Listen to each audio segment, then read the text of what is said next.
Hi hello friends, welcome back to village cooking than with Reddy channel. మరొక మంచి వీడియోతో మీ ముందుకు వచ్చేసాను. నా తమ్మెల్ చూస్తుంటేనే అర్థమైపోయి ఉంటుంది ఇప్పటికే 90s 80s కిడ్స్ ఫేవరెట్ అని కూడా చెప్పచ్చు. ఇది పచ్చి చింతకాయలు రోటి పచ్చడి, అప్పటికప్పుడు ఫ్రెష్గా ఆర్గానిక్గా చెట్లో తెంపుకొని వచ్చి రోట్లో నూరుకొని మళ్ళీ ఆ మెమరీస్ని మీకు గుర్తు చేద్దామని చెప్పి ఈ వీడియో.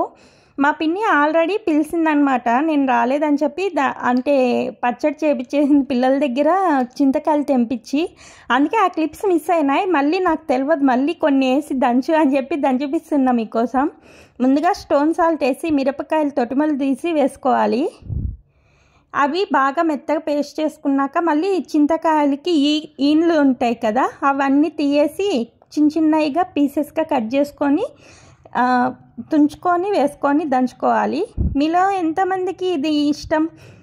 ఇది దొక్కడ పక్కడ అంటే కొంచెం ఎక్కువ మెత్తగా పేస్ట్ లేకన్నా కొంచెం దొక్కడ పక్కడ రోట్లో చేస్తేనే ఆ టేస్ట్ వస్తుంది అనమాట.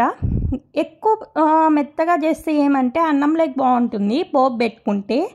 మేము జస్ట్ అన్నంలోకి కాదు, మెమరీస్ మీకు గుర్తు చేయాలని చెప్పి ముందు ఎలాగా సమ్మర్ హాలిడేస్ వచ్చినప్పుడు లేదంటే సండేస్ టైంలో అలాంటప్పుడు కొంచెం లేతకాయలు బిక్కొని వచ్చి ఇలా దంచుకొని తింటే సూపర్గా ఉంటుంది ఫ్రెండ్స్. ఇది చూస్తుంటే మీ అందరికీ నోట్లో నీళ్ళు ఊరుతున్నాయని అనుకుంటున్నాను. మీలో ఎంతమందికి ఇష్టమో కామెంట్ చేసేయండి. అలాగే 90s 80s కిడ్స్ ఉంటే కన్నా మీలో ఎంతమందికి ఫేవరెటో కూడా కామెంట్ చేసేయండి. ఈకలు అంటే ఏదో అనుకున్నారు, మా పిన్ని తుంచి ఈకలు తీస్తూ వేస్తూ చూడండి. మా వీడియో నచ్చిందని అనుకుంటున్నాను. ఎక్కడి నుంచి చూస్తున్నారో మీ విలేజ్ నేమ్ మెన్షన్ చేయండి చాలు, లేదంటే ఏ డిస్ట్రిక్ట్ నేమ్ అయినా మెన్షన్ చేయండి. ఎంతవరకు వెళ్ళిందో ఈ వీడియో చూద్దాం. 90s 80s కిడ్స్ ఫేవరెట్ అని అనుకుంటున్నాను. ఇప్పుడు కూడా మీకు టైం దొరికితే మీ నేటివ్ ప్లేసెస్కి వెళ్ళి ఇలాగా కొన్ని స్వీట్ మెమరీస్ మీ పిల్లలకు కూడా చూపియండి. ఎందుకంటే ఇప్పుడున్న బిజీ లైఫ్లో విలేజ్ అంటే తెలియదు, చిన్నపిల్లలకు మనం ఆడుకున్న ఆటలు కూడా కొన్ని తెలియవు. ఇలాగా మనం తొడుకోపోయినప్పుడు మన మెమరీస్ కొన్ని షేర్ చేసినట్లయితే వాళ్ళకు కూడా చాలా హ్యాపీగా అనిపిస్తుంది. మా మమ్మీ వాళ్ళు ఇలా చేశారు మాకు అంటే మేము విలేజ్ వెళ్ళినప్పుడు చేసామని వాళ్ళ ఫ్రెండ్స్తో కొంచెం చెప్పుకున్నప్పుడు వాళ్ళకు కూడా ఒక హ్యాపీగా స్వీట్ మెమరీస్గా ఉంటుంది.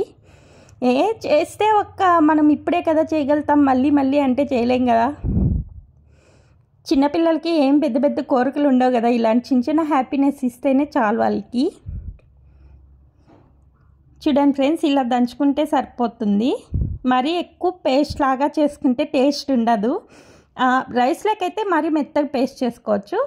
డైరెక్ట్ ఇలానే తినేకైతే కన్నా ఇలానే ఇంకా తినేయచ్చు. మేము చాలా కాయలు అంటే మా పిల్లలు మళ్ళీ వేస్తున్నారు, ఎందుకంటే ఆల్రెడీ 1 టైం చేసింది దొగ్గడ. పచ్చి చింతకాయ దొగ్గడ లేదంటే పచ్చి చింతకాయ రోటి పచ్చడి అంటాము. మీరేమంటారో కామెంట్ చేసేయండి. మేమైతే ఇదంటాము. ఓకే ఫ్రెండ్స్, మన వీడియో కనుక మీకు నచ్చినట్లయితే మన ఛానల్ సబ్స్క్రైబ్ చేయని వాళ్ళు ఉంటే సబ్స్క్రైబ్, లైక్ చేసి కామెంట్ చేసేయండి ఫ్రెండ్స్. Okay, bye friends.